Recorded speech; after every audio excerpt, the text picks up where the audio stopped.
What's going on, everybody? Kalipis Tech here, coming back at you with another video. In this video, we're going to be doing a quick comparison between the Samsung Galaxy A34 5G and the Samsung Galaxy A14 5G. Now, as always, if you do end up wanting to learn more about either phone individually, be sure to check out the description, where I am linking to several other videos about them, as well as some information about pricing, availability, and some of my favorite smartphone accessories. But with that being said, let's get into it. So with the Samsung Galaxy A34 5G, we're getting a 6.6-inch 120Hz Super AMOLED display with a 1080p resolution, a PPI of 390, and a 19.5 by 9 aspect ratio. With the A14 5G, we're getting a 6.6-inch 90Hz PLS LCD display with a 1080p resolution, a PPI of 400, and a 20 by 9 aspect ratio. So when it comes to size, at 6.6 inches, these displays are pretty much the same, but with the A34 5G with a 19.5 by 9 aspect ratio versus the A14 5G with a 20 by 9 aspect ratio, the form factors are slightly different, but when you're actually using the phones for various different things, you're not really going to see a significant difference. Both phones do have really good image quality too, having 1080p resolutions. They do have nice clear images, so definitely great if you're doing stuff like watching videos, for example, where the image quality is a bit more important. But between the two, the A34 5G does have a bit of an advantage here. With a Super AMOLED versus a PLS LCD, the colors are going to be a little bit nicer, the display in general is brighter, and as you can see, the viewing angles are quite a bit better. So if you're outside in the sun, for example, the A34 is going to be easier to see. But overall, again, both phones do have really good displays for the most part, so if you're looking for a nice display for consuming content, you're not going to go wrong with either phone here. Now for storage, with the A34 5G, this phone has 128GB of internal storage with microSD card expansion, and the A14 5G has 64GB with microSD card expansion as well. So between the two, the A34 5G has a clear advantage, having double the storage, and with 128GB, most people are probably not going to run out anytime soon. So if you're more of a power user, if you're constantly downloading apps and games and stuff like that, the A34 5G will be a much better choice. But at the same time, with the A14 5G with 64GB, while it's not a ton of storage, it is at least acceptable, so as long as you're mindful of what you're putting on your phone, you will at least get by here. But of course, if storage is more of a priority for you, you will want to go with the A34 5G. For security features,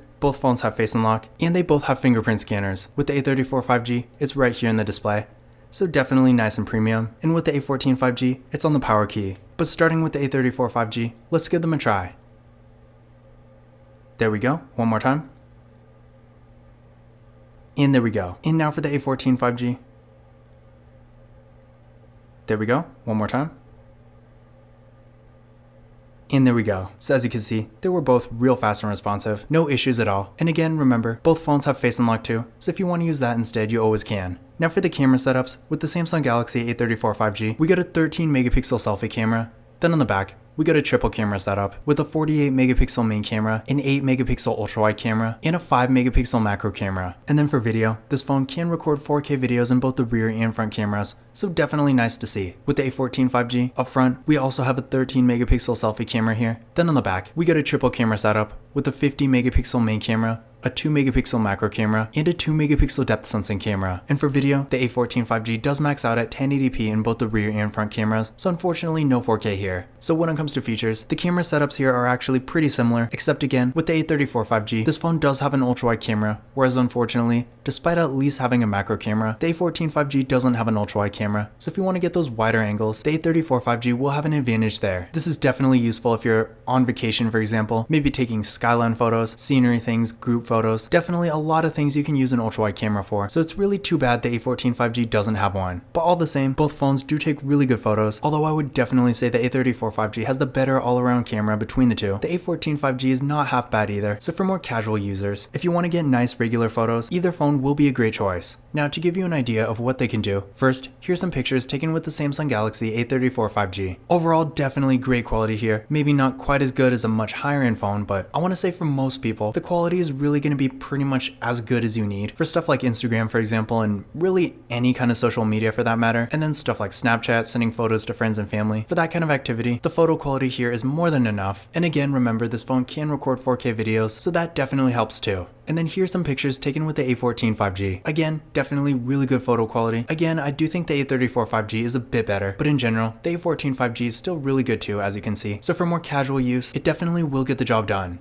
Now for the RAM and processor, with the A34 5G, we're getting 6GB of RAM with the MediaTek Dimensity 1080 processor. With the A14 5G, this phone has 4GB of RAM, and depending on the version you get, you're either going to get the MediaTek Dimensity 700 or the Exynos 1330. Now, keep in mind if you get this phone through a US carrier, you are most likely going to get the MediaTek, but the unlocked version that's typically the international version does tend to have the Exynos 1330. But either way, the performance is pretty much going to be the same. In between these two, the A34 5G is significantly faster. Now, that's not to say the A14 5G is slow. In fact, quite the opposite. For what it is, this is actually a decently fast phone, and for more basic activities like web browsing, social media, watching videos, and even some mobile gaming, it will definitely get the job done. And if you're not going to be on your phone all the time and you really just need something for more casual use, you will get a good experience here. But on the other hand, with the A34 5G, again, this is a much faster phone, so if you are going to be on your phone a bit more or maybe doing more demanding activities like higher performance mobile gaming for example, for that kind of thing, the A34 5G will definitely be a much better choice. Because again, there is a significant difference between the two. Now I did run a benchmark test on each phone using Geekbench 6, and here are the results I got. So as you can see, again, there is definitely quite a difference, with the A34 5G being significantly faster. So if you do want the faster phone between the two, definitely keep this in mind. But at the same time, the A14 5G again is not a slow phone, so if you are doing more just your basic daily activities, it will still get the job done just fine. Now both phones have 5000 mAh batteries, with the A34 5G supporting 25W fast charging and the A14 5G supporting 15. So definitely great batteries here. With 5000 mAh batteries, you can expect to get real good battery life and longevity. So if that is a priority for you, you're not going to go wrong with either phone here. And when it comes to charging speed, it's not really a huge difference. The A14 5G still does charge up decently fast, but if you do want the faster charging between the two, the A34 5G will have a slight advantage. But keep in mind, neither of these phones actually come with a wall adapter, and even if they did, to use 25W fast charging, or even 15 for that matter, you are going to need an actual 25 or 15W charger, and most random wall adapters are typically like 5 or 10, so if the fast charging matters to you, definitely keep this in mind. Now when it comes to software, these phones are exactly the same. Both have Android 13, and knowing Samsung's software support, with these phones, you can expect several other major updates in the future. These phones did both come with Android 13, so they should also end up getting Android 14, 15, 16, and 17, so definitely great there. In addition to this, both phones also do have NFC, so if you like to use tap and pay, you'll be happy to know you can do that with either phone no problem. Now another thing I do want to point out is that with the A14 5G, we actually do have a headphone jack, whereas unfortunately, with the A34 5G, this phone as you can see does not have a headphone jack, and while you can technically just get an adapter and use wired headphones with it just fine, I feel like if you really want to use wired headphones, you might want to actually have a headphone jack, which again, the A14 5G does, so definitely something to keep in mind. But at the end of the day, it's probably not going to be a deal breaker either way, just a nice thing to know all the same. Now taking a look at the overall designs, these phones are actually pretty similar at first glance, but I will say the A34 5G is quite a bit more premium. First of all, it has a glass back. I don't know what the material on the side actually is. I'm just assuming because it's warm, it's plastic, but it does feel a lot nicer than whatever is on the A14 5G, which is, I guess, obviously plastic. And although the A14 5G has this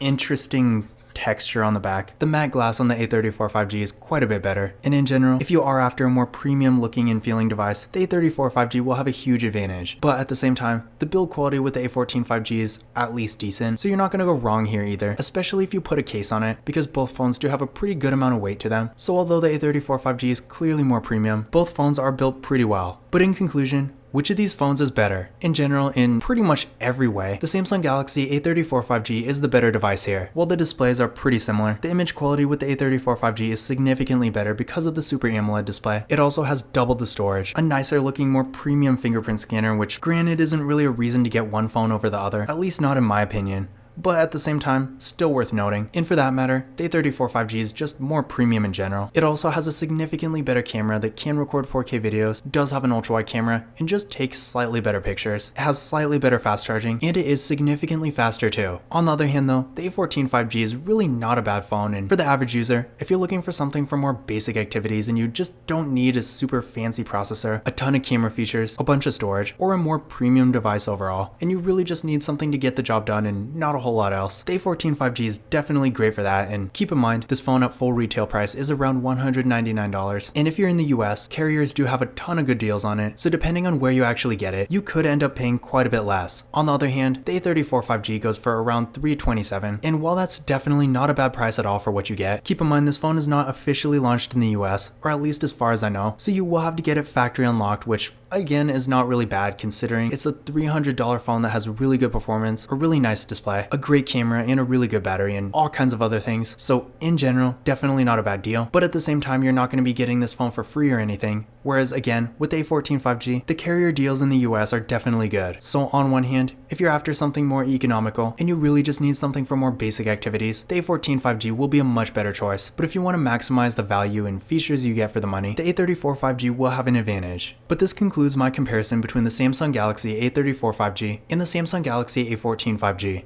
Again, if you want to learn more about either phone individually, definitely check out the description, where I am linking to several other videos about them, as well as some information about pricing, availability, and some of my favorite smartphone accessories. But that's it for this video. If you enjoyed it and found it useful, be sure to give it a thumbs up and hit that subscribe button. Don't forget to follow Kalipis Tech on Twitter and Instagram. And as always, I will see you in the next video.